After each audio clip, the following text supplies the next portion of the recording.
Hello students, today we are beginning the next book of our economics named as the Introductory Microeconomics।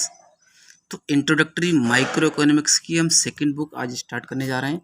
इससे पहले statics के हम 3 chapters पढ़ चुके हैं और एक बार मैं आपको फिर रिमाइंड कराना चाहता हूँ। टेक्स्ट बुक जहाँ पर देखिए यहाँ लिखा है text book in economics for class 12th, तो ये 12th में बुक ना अप्लाई होते हुए ये 11th में कर दी गई है।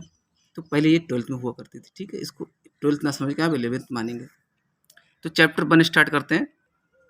Class introduction a simple economy. इस चैप्टर से जो नोट्स प्रिपेयर किए गए हैं उनको मैं आपको समझाने वाला हूँ। देखिए अ सिंपल इकोनॉमी क्या होती है, ठीक है। तो सिंपल इकोनॉमी अब देखते हैं goods and services needed by people in a society. तो किसी भी सोसाइटी में जो भी सोसाइटी हो जिसमें हम रहते हो या कोई भी रह रहा हो, चाहे टाउन हो या सिटी हो, ठीक है, या विलेजेस हो, तो हर एक सोसाइटी में लोगों की रिक्वायरमेंट्स होती हैं। लोगों के द्वारा ज़रूरत फील की जाती है जिन चीज़ों की, वो सबसे पहली चीज़ें क्या है? First thing food. जैसे कहा जाता है रोटी कपड़ा और मकान एक फिल्म का नाम है, लेकिन वो एक रियल है। तो फूड, क्लोथिंग एंड शेल्टर, ये 3 बेसिक नीड्स होती हैं। तो सोसाइटी में हर किसी की ज़रूरत की चीज़ें क्या हैं? देखिए फूड, क्लोथिंग, शेल्टर, ठीक है, ये बेसिक रिक्वायरमेंट। उसके बाद क्या है? देखिए ट्रांसपोर्ट, जिसमें देखिए रोड्स एंड रेलवे शामिल है, ये सबकी ज़रूरत है। पोस्टल सर्विसेज, पोस्टल हो या करंट में देखिए बैंक सर्विसेज, हम इंटरनेट या कंप्यूटर को लें, ये सभी की रिक्वायरमेंट आज हो गई है, ठीक। इसके अलावा अदर सर्विसेज जैसे टीचर्स एंड डॉक्टर्स। तो every one in a society needed all these goods and services, ठीक है। आगे देखते हैं no individual has all the things she needs. तो हर एक इंडिविजुअल पर, कोई भी इंडिविजुअल ऐसा नहीं है जिसके पास उसकी ज़रूरत की हर चीज़ मिल जाए। फिर देखते हैं no individual has all the things. कोई भी पर्सन, व्यक्ति ऐसा नहीं है हो सकता जिसके पास वे सब चीज़ें हैं जिसकी उससे नीड हो, नहीं हो सकती। ये एक 100% ट्रू है, ठीक है। अब देखते हैं every individual has only few things. अब हर एक इंडिविजुअल के पास कुछ ही चीज़ें होती हैं, few things that she would like to use, जिनको यूज करना चाहेगा, ठीक है। तो उसकी ज़रूरत के हिसाब से कुछ चीज़ें होती हैं। अगर 10 चीज़ों की रिक्वायरमेंट है किसी फैमिली को या पर्सन को, तो 3, 4 या 5 या 6 तो हो सकती हैं, बाकी 3 या 4 उसके पास नहीं होंगी। जो उसको अरेंज करनी है, इसके लिए वो मेहनत करता है दिन रात और अरेंज करने की कोशिश करता है, अपने फैमिली बजट को मेंटेन करने की कोशिश करता है, ठीक है। अब देखते हैं, अब फैमिली फार्म में ओन। अब विलेज के एग्जाम्पल लिया गया, एक फैमिली फार्म है, तो फार्मर्स के पास क्या क्या चीज़ हो सकता है? अब प्लाट ऑफ लैंड, जमीन का टुकड़ा होगा एक, सम ग्रेन, अनाज हो सकता है, फार्मिंग इम्प्लीमेंट्स, खेती करने वाले जो औजारों इम्प्लीमेंट्स होते हैं, इम्प्लीमेंट्स होंगे, पेयर ऑफ बुलक्स हो सकते हैं, लेबर सर्विसेज। तो करंट में इन सब चीज़ों का की जगह किसने ले रखी थी कि फार्मिंग इम्प्लीमेंट्स न्यू आ गए हैं, न्यू टेक्नोलॉजी से, और पेयर ऑफ बुलक्स की जगह ट्रैक्टर्स और मशीनरी यूज होने लगी हैं, लेबर सर्विसेज। तो हर एक फैमिली के पास ये सारी चीज़ें होती हैं। अब नेक्स्ट, अब वेवर में है, एक बुनकर पर्सन होता है, उसके पास क्या हो सकता है? सम यार्न, कुछ धागा होगा उसके पास, सम कॉटन, कुछ कॉटन होगा, इंस्ट्रूमेंट फॉर वेविंग, और बुनाई करने के लिए इंस्ट्रूमेंट उसके पास हो सकते हैं। तो ये सब क्यों है?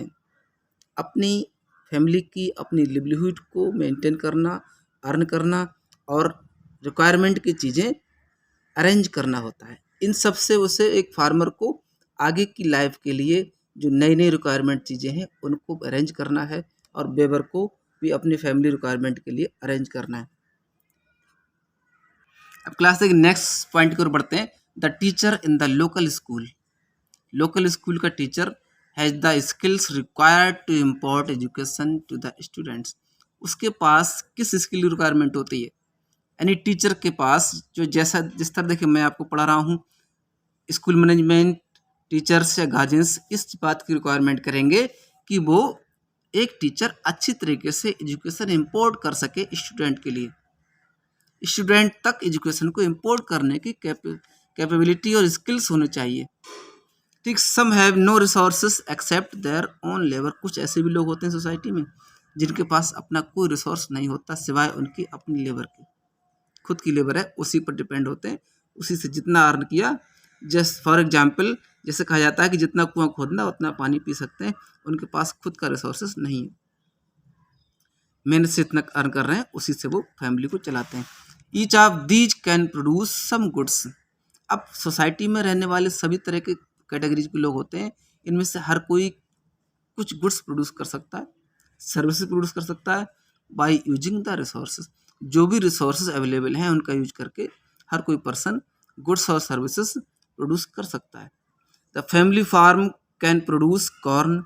तो फैमिली फार्म अनाज प्रोड्यूस कर सकता है। The Weber can get the goods and services. और बेवर जो बुनकर है गुड्स और सर्विसेज को वो क्रिएट कर सकता है। The teacher can earn some money by teaching. तो टीचर्स टीचिंग करके पैसे अर्न करते हैं और कर भी सकते हैं, ठीक है। The labourers can fulfil there needs by working for someone else. तो मजदूर अपनी नीड्स को फुलफिल कैसे करता है, किसी और के लिए काम करके। ईच इंडिविजुअल कैन दस use her resources.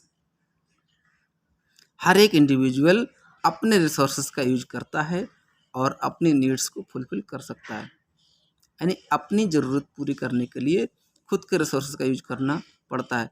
No individual has unlimited resources.